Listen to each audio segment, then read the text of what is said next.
ಆ ಬಾಧೆ ತಗೊಂಡು ಯೇಸು ಹತ್ರ ಬಾ, ಆತನ ಸಂತೋಷ ಕೊಡ್ತಾನೆ. ರೋಗದಲ್ಲಿದ್ಯಾ, ಯೇಸುವಿನ ಹತ್ರ ಬಾ, ಆರೋಗ್ಯ ಕೊಡ್ತಾನೆ. ಭಯದಲ್ಲಿದ್ಯಾ, ಸಮಸ್ಯೆಯಲ್ಲಿದ್ಯಾ, ನಷ್ಟದಲ್ಲಿದ್ಯಾ, ಏನೇ ಯಾವ್ದ್ರಲ್ಲಿ ಇರು, ಯೇಸು ಕ್ರಿಸ್ತನ ಹತ್ರ ಬಂದ್ರೆ ಅವೆಲ್ಲವನ್ನು ಬದಲಾಯಿಸಿ. ಎಷ್ಟು ಮಂದಿಗೆ ಅರ್ಥ ಆಯ್ತು? ನಮ್ಗೆ ಇರ್ಬೇಕು, ಏನಿರ್ಬೇಕು? ನೀವೇನು ಬ್ಯಾಂಕ್ ಅಕೌಂಟ್ಗಳಲ್ಲಿ ದುಡ್ಡು ಹಾಕಿ, ಹೌದಾ? ಅಕೌಂಟ್ಗಳಲ್ಲಿ ದುಡ್ಡು ಹಾಕಿರ್ತಾರೆ ಅನ್ಕೊಡ್ರಿ, ಎಲ್ಲ ಗೊತ್ತಿಲ್ಲ, ಮತ್ತೆ ಹಾಕಿರ ಅನ್ಕೊಡ್ರಿ, ಊಹಿಸ್ಕೊಡ್ರಿ, ಓಕೆನಾ? ಹಾಕಿರ್ತಾರೆ, ಏನಾದ್ರು ಸ್ವಲ್ಪ ಕಷ್ಟ ಬಂತು, ರೇಷನ್ ಬರೋಕು, ಇಲ್ಲ ಏನಾದ್ರು ತಗೋಬೇಕು, ಭಯ ಇರ್ತದ, ಧೈರ್ಯ ಇರ್ತದ ಹೇಳ್ರಿ? ಧೈರ್ಯ ಇರುತ್ತೆ. ಯಾಕೆ? ದುಡ್ಡಿದಾವಲ್ಲ ಅಂತ. ಇದೇ ಕಾರಣವಾಗಿ ಏನಿದೆ?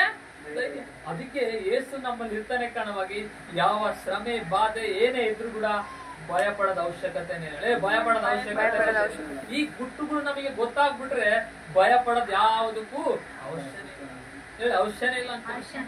ಯಾಕೆಂದ್ರೆ ಎಲ್ಲರಿಂದ ಹೊರಗಡೆ ತರ್ಲಿಕ್ಕೆ ಯಾರಿದ್ದಾರೆ? ಅಲ್ವಾ? ರೋಗದಲ್ಲಿದ್ಯಾ, ಆರೋಗ್ಯ ಮಾಡ್ತಾನೆ. ಭಯದಲ್ಲಿದ್ಯಾ, ಯಾಕೆ ಭಯ? ಅದ್ರ ಧೈರ್ಯ ಕೊಡ್ತಾನೆ. ನಷ್ಟ ಕಳ್ಕೊಂಡಿದ್ಯಾ, ಎಲ್ಲ ಕಳ್ಕೊಂಡಿದ್ಯಾ, ಎಲ್ಲ ಕಳ್ಕೊಂಡಿದ್ಯಾ, ಚಿಂತೆ ಮಾಡಬೇಡ, ನೀನು ಕಳ್ಕೊಂಡಿದ್ದಕ್ಕೆ 2 ಪಟ್ಟು ವಾಪಸ್ ಕೊಡ್ಲಿಕ್ಕೆ ಅದೇ ಯೇಸು ಅಂದ್ರೆ ಹಾಗೆ ಡಿಸ್ಟರ್ಬ್ ಮಾಡ್ತಾನೆ. ಎಂತನ್ನ ಡಿಸ್ಟರ್ಬ್ ಮಾಡ್ತಾನೆ? ಎಂತನ್ನ ಮಾಡ್ತಾನೆ ಡಿಸ್ಟರ್ಬ್ ಮಾಡ್ತಾನೆ ಯೇಸು. ಯೇಸು ಸ್ವಾಮಿಗೊಂದು ಕೆಟ್ಟ ಬುದ್ಧಿ ಇದೆ, ಒಂದು ವೀಕ್ನೆಸ್ ಯೇಸು ಸ್ವಾಮಿಗೆ. ಯೇಸು ಸ್ವಾಮಿಗೆ ವೀಕ್ನೆಸ್ ಏನ? ಕೆಟ್ಟ ಬುದ್ಧಿನ?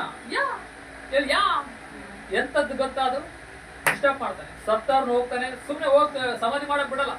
ಎದ್ದೇಳು ಮಗನೇ ಅಂತ ಏನಂತಾನೆ? ಎದ್ದೇಳು ಮಗನೇ. ದುಃಖದಲ್ಲಿದ್ಯಾ, ದುಃಖ ಪಡಬೇಡ, ತಗೋ ಸಂತೋಷ ಅಂತ. ಇದೇ ವೀಕ್ನೆಸ್, ಇದೇ ವೀಕ್ನೆಸ್ ಅಂತ. ಕೆಲವು ನೋಡಿ ಬರೇ ಊಟ ಇಟ್ಕೊಳ್ಳೋದು ವೀಕ್ನೆಸ್ ಇರುತ್ತೆ. ಏನ್ ಕೊಡ್ತಿರ್ತದೆ? ಕೆಲವು ಬರೇ ಚಾಕಲ್ ಕೊಡೋದು ವೀಕ್ನೆಸ್ ಇರುತ್ತೆ. ಕೆಲವರು ಬರೇ ಭಯ ವೀಕ್ನೆಸ್ ಇರುತ್ತೆ. ಕೆಲವು ಬರೇ ಒಳಗೆ ಏನ್ ಮಾಡ್ತಿರ್ತಾರೆ? ಇಂಥ ವೀಕ್ನೆಸ್. ಯೇಸು ಸ್ವಾಮಿ ಇಂಥ ಕೆಟ್ಟ ವೀಕ್ನೆಸ್ ಇರುತ್ತಿಲ್ಲ. ಎಂತದ್ದು? ಗುಣ ಮಾಡುವಂತ. ಗುಣ ಮಾಡ್ತಾರೆ.